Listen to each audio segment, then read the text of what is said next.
Tumeelewana? Sasa unakuta kwa namna moja ama nyingine vile maisha yalivyobadilika, unamtengeneza hata mtoto wako kumwambia bwana, mwanangu wewe kazi yako kusoma tu basi, usishughulike na chochote.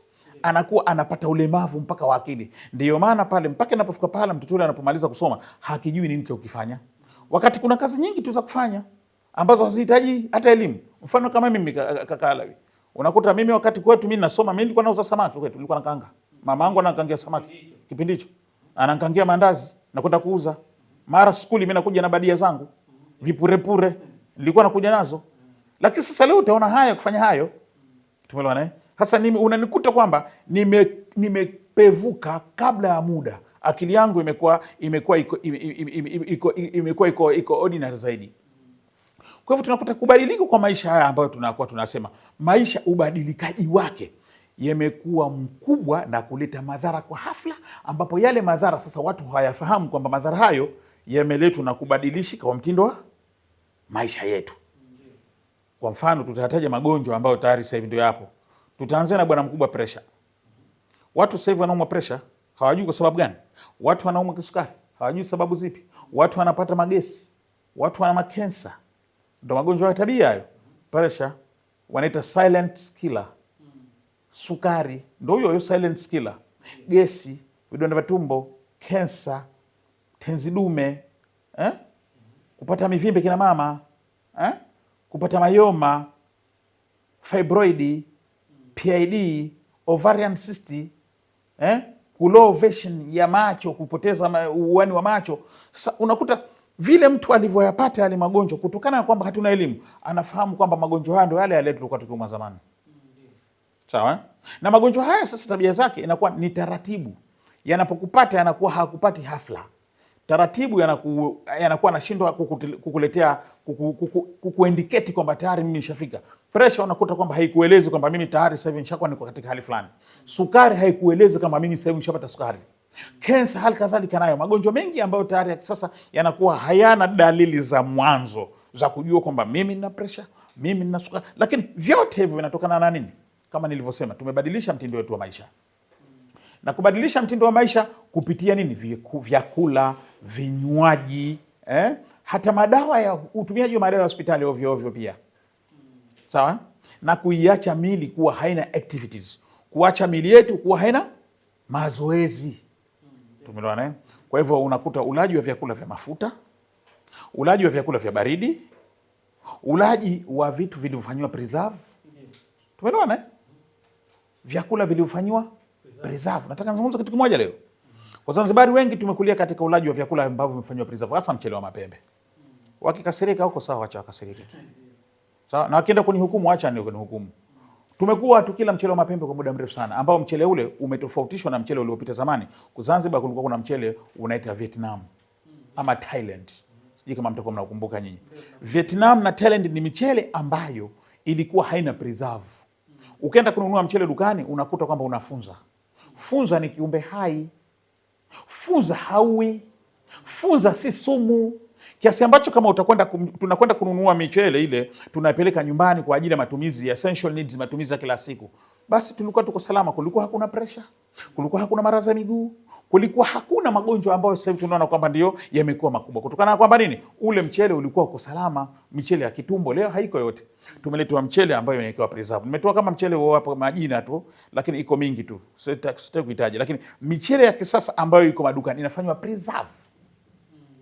Nikizungumza preserve na kusudia sumu za sodium benzoate zinakwenda kukaa katika hiyo michele. Tukiwa na sumu za sodium benzoate zinakwenda kukaa katika mchele, ni dhahiri kwamba unapokula mchele ama kitu chochote ambacho kimewekewa preserve, mwili wako unazalisha hydrochloric acid nyingi. Hydrochloric acid nyingi ikizalishwa ikiwa kwenye mchele, ikiwa kwenye kuku ambaye tayari amekula madawa, ikiwa katika mchicha uliopuliziwa madawa, ikiwa katika tungule iliyokuwa kwa madawa, ikiwa katika samaki aliyowekwa kwa muda mrefu katika mafriji. Haya mafriji yote haya ni moja kati ya masumu ambayo tunayazungumza. Tumeelewana? Tunazungumza nini? Ulai preserve. Sasa unapokula vyakula ambavyo vina preserve, ukiachia mbali, ukiendelea kunywa maji ya baridi kila siku, yani hujui your lifestyle, unapoamka asubuhi unakunywa maji ya baridi. Ukishakula ukishakushiba unakunywa maji ya baridi. Umechukua soda za baridi, juice za baridi. Si inaeleweka? Tumeelewana? Yote haya yanasababisha mili kuzalisha nini? Hydrochloric acid. Kule kwenye preserve, sumu ya soda benzoate inazalisha hydrochloric acid. Kwenye vinywaji baridi unazalisha hydrochloric acid. Haya vyakula vya mafuta sasa. Wewe umeshakula chakula cha mafuta sasa hivi, ambapo huko zamani kabla ya utandawazi, kabla ya kuja hivi vyakula, ilikuwa vyakula vya mafuta si sana Wazanzibari ama watu wa mwambao, watu wa Afrika Mashariki kutumia. Ilikuwa ni uchache sana. Sana ilikuwa unaweza kukuta sikukuu tunaitwa Blue Band kutoka Mombasa. Samli. Unachezea samli sikukuu, we unaharisha mpaka unashika dabu yako. Lakini ukishakumaliza siku za sikukuu tena inakuwa habari za kula masamli inakuwa hakuna. Lakini leo watu wamefanya majumbani mwao kila siku sikukuu. Kila siku sikukuu, kila siku pilau, kila siku biriani. Watu wengi hawajui kama peponi hakuna biriani. Peponi hakuna pilau, hakuna aya wala hadithi ambayo inaonyesha Mtume asema tutakwenda kula mapilau, tunaambiwa tutakula matunda. Hata ukimwangalia Bibi Maryam alayhi salam alivyokuwa anakwenda katika mighrabi, alikuwa akila vyakula gani? Tunaviangalia. Je, ulikuwa akikuta keki? Akikuta mikate ya mayai? Akikuta ice cream? Akikuta chocolate? Alikuwa akikuta matunda kutoka peponi. Aliulizwa, wale unapata wapi hivi? Anaulizwa na baba yake, wewe Maryam unavipata wapi hivi? Anasema mimi ndi kutoka kwa Mwenyezi Mungu. Unakuta kwamba zabibu, maapple ni matunda. Tumeelewana? Lakini sasa leo tumeacha watu kula matunda, tumeacha watu kula mboga mboga, tunakwenda kutumia vyakula vilivyotengenezwa kwa mawazo ya binadamu. Vyakula vile tulivyotengenezewa na Allah kwa uwezo wake tumeviacha, kiasi ambacho ambavyo ndivyo vilikuwa vyakula salama kwetu, lakini kuja kula vyakula ambavyo vimetengenezwa na binadamu ndio tunaona jinsi gani. Unakunywa maji baridi, nyuzi joto 35 zinazimika. Digestion system kunakuwa hakuna. Inapokuwa hakuna digestion system katika mwili wako kwa muda wa masaa 4 mpaka hydrochloric acid izalishe, imwagwe nyingi, ichome tena yale maji baridi au juisi uliokunywa au soda ulizokunywa, inakuwa tayari mafuta yaliyokuwemo pia katika utumbo yeshaganda katika kuta za chango. Kama mafuta yameganda katika kuta za chango, mishipa membamba iliyoganda katika stomach itakapoanza kufyonza gastric juice, itaanza kufyonza kwanza yale mafuta yaliyoganda kwenye ukuta wa chango zako. Itakapoanza kufyonza mafuta yaliyoganda kwenye ukuta wa chango zako, yatakwenda kugandishwa katika small blood vessels, mishipa membamba inayopeleka damu, kitu ambacho utafanya ukoko, njia ama utandu wa kupeleka damu katika mwili wa binadamu utapungua ukubwa wake. Hili inakuwa ndio mwanzo wa kupata pressure. Itakapokuwa damu mzito yanayotokana na kuzalisha hydrochloric acid nyingi kwa sababu ya kula vyakula, anakwenda haraka ili tuweze kuwapa nafasi wasazaji. Kwa kula hydrochloric acid nyingi, tumeelewana, utaifanya damu kuwa mzito. Damu ikiwa mzito, mishipa membamba ikisinyaa, ile insulin ambayo inatoka katika kongosho kuja kuchoma sukari kwenye damu itashindwa kupenetrate, na vile sukari kwenye damu itashindwa kupungua. Ndio maana watu wengi sana wanapata sukari. Mafuta, ndio maana watu wengi sana wanapata pressure. Lakini hali kadhalika hydrochloric acid ikiwa nyingi, utandu, mucous membrane katika tumbo utaungua. Ndio maana gesi inakuwa nyingi na vidonda vya tumbo vinakuja. Reaction zake sasa, kupata maganzi, kupoteza nuru ya macho, kupoteza nguvu za ndoa, watu hawazai vizuri kwa sababu wanapata menstruation, heavy menstruation flow, mishipa inaziba, damu inakuwa haitoki vizuri katika viungo vya kina mama. Kwa hivyo unakuta kwamba mili yetu, wanawake na wanaume wote, unakuta kwa sasa hivi tunavyoishi hakuna hata mtu mmoja ambaye utakakuta yuko salama. Kwa sababu haya maisha ambayo tunazungumza ndio maisha ambayo tumetengeneza. Tumevifanya vyakula vya asili kama ni vyakula vya tunu. Hatukufanya kwamba vyakula vyetu vya asili kuwa ni essential needs, mahitaji muhimu ambayo tayari mwanadamu anatakiwa ayapate kila siku. Tumefanya vyakula hivi kuwa kwamba kwa kuwa labda leo sina kitu, ndio nitakwenda zangu kununua sheli pale Magomeni. Tumeelewana?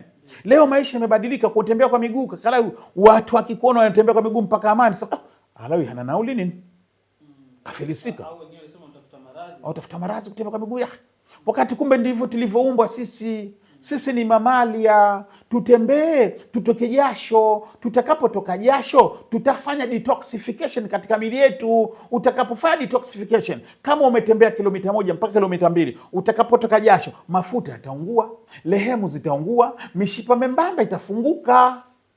Lakini iwapo kama kila kati tutakaa kwenye viti vya magari ama vya ofisini, tukiondoka tunakwenda kula vyakula vya mafuta, ikifika jioni tunakula machipsi, tunakunywa maji ya baridi, tunakula makuku ya Peru, tunakula mayai ya kisasa, hapa miili yetu haitapata exercise. Magonjwa ya presha, magonjwa ya sukari, magonjwa ya kensa, magonjwa ya gesi, magonjwa ya vidonda vya tumbo, magonjwa mengine ambayo hapo zamani hayakuwepo hayataweza kutuacha.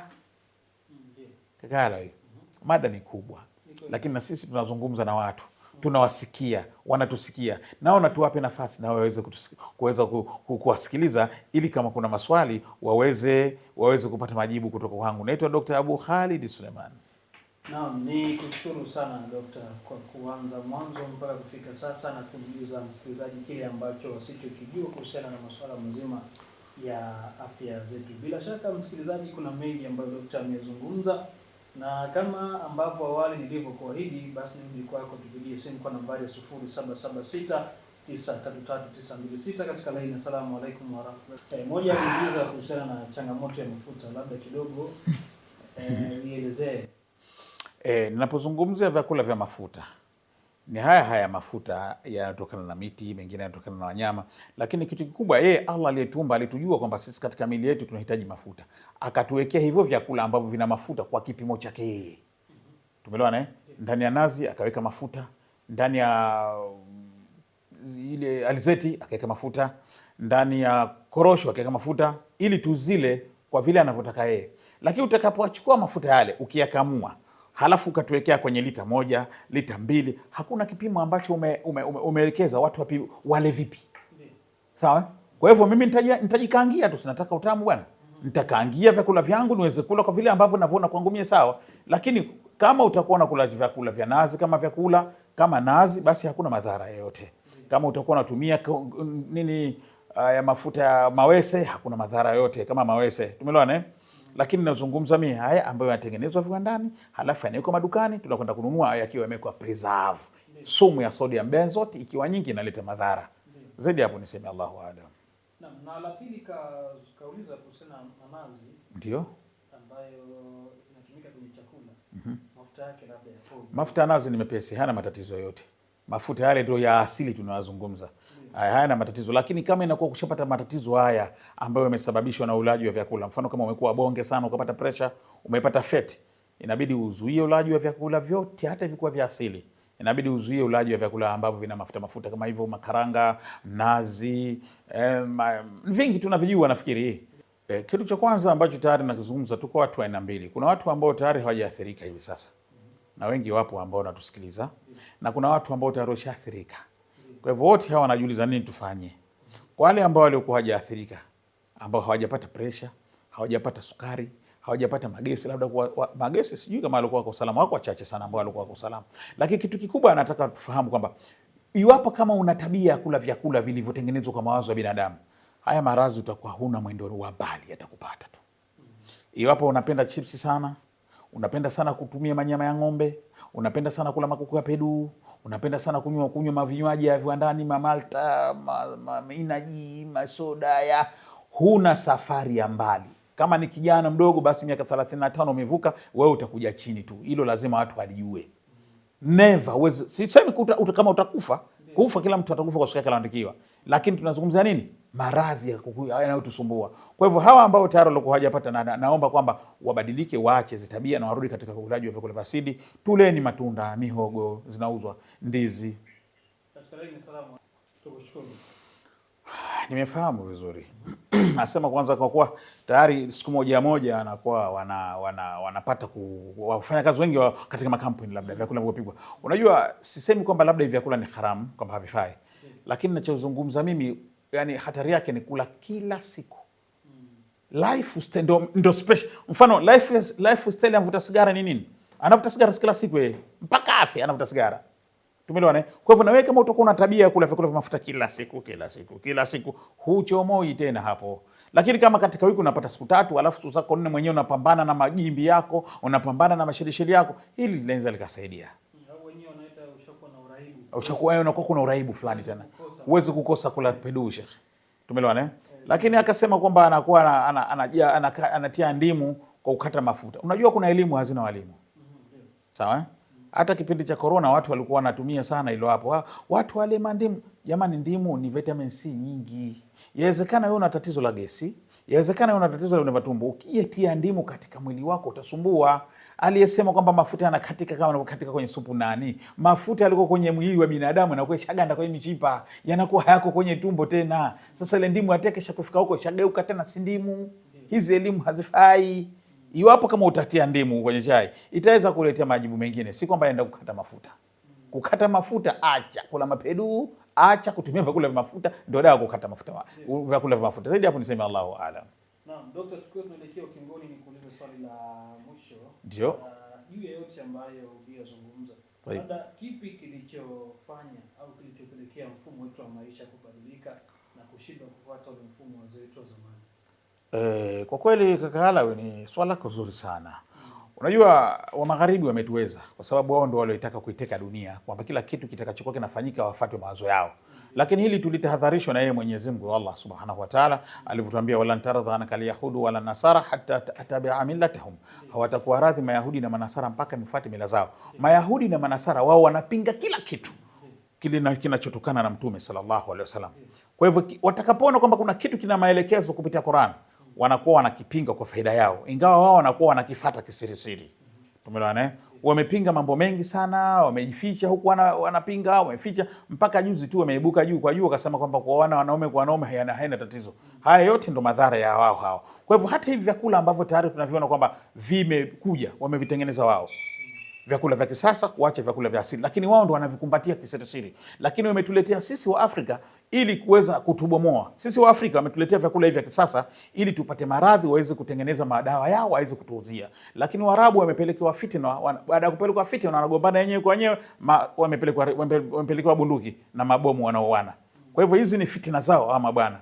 Kwa hivyo sisi tunatakiwa tufahamu kwamba hapa tulipo sipo tulipokuwepo zamani, na huko tunakokwenda tofauti na tutakavyoishi. Watoto hawa tunaoishi nao, nataka tufahamu kwamba iwapo kama hatutokuwa na mwendelezo kama huu wa kuweza kuzungumza nao na tukawafahamisha, tukisema kwamba nyumbani nimepika mhogo, mtoto hataki, basi kamnunulie chipsi, tayari ndo namlemaza.